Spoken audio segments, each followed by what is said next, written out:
Kekerasan seksual itu semua tindakan yang dilakukan bernuansa seksual atau dengan tekanan. Masalahnya, di beberapa kampus ini sering dianggap sepele, padahal tindakan tersebut dapat membuat korban kehilangan rasa aman, bahkan berhenti kuliah karena rasa takut. Bentuknya itu apa aja sih?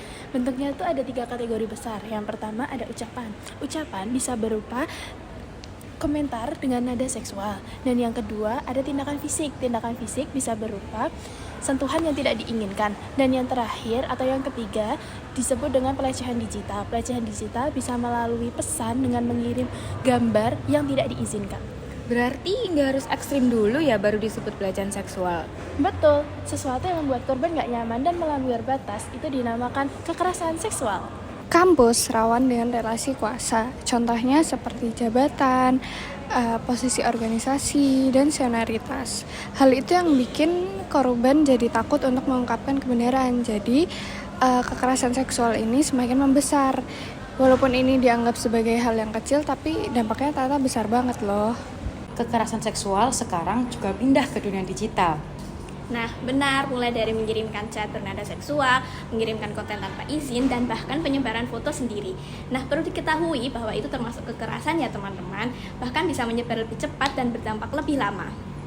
Dampaknya sering tidak terlihat, korban merasa cemas, takut ke kampus, overthinking, bahkan kehilangan konsentrasi saat belajar. Banyak dari mereka merasa bersalah, padahal itu bukan salah mereka. Trauma itu nyata dan tidak bisa disepelekan. Banyak mitos yang bikin korban merasa tambah tertekan. Kayak mitos bahwa korban itu memancing atau terlalu berlebihan. Padahal kekerasan seksual itu terjadi karena pilihan pelaku, bukan karena pakaian atau sifat korban. Selama mindset itu belum hilang, korban akan takut untuk terus berbicara. Kalau ada yang cerita ke kita, apa yang harus kita lakukan? Yang pertama, kita mendengarkan tanpa menjudge. Yang kedua, hargai batasan mereka. Jangan meminta mereka untuk cerita secara mendetail. Yang ketiga, tanyakan apa kebutuhan mereka. Entah itu mau ditemenin laporan, atau konseling, atau bahkan hanya ingin ditemenin saja. Dan jangan menyebarkan ceritanya ke orang lain ya. Betul, karena kerahasiaan itu adalah bentuk perlindungan terbesar. Kalau kalian merasakan kekerasan seksual, jangan merasa sendiri ya. Tapi kalian bisa ngomong ke orang-orang terdekat seperti teman, keluarga, layanan konseling, dosen.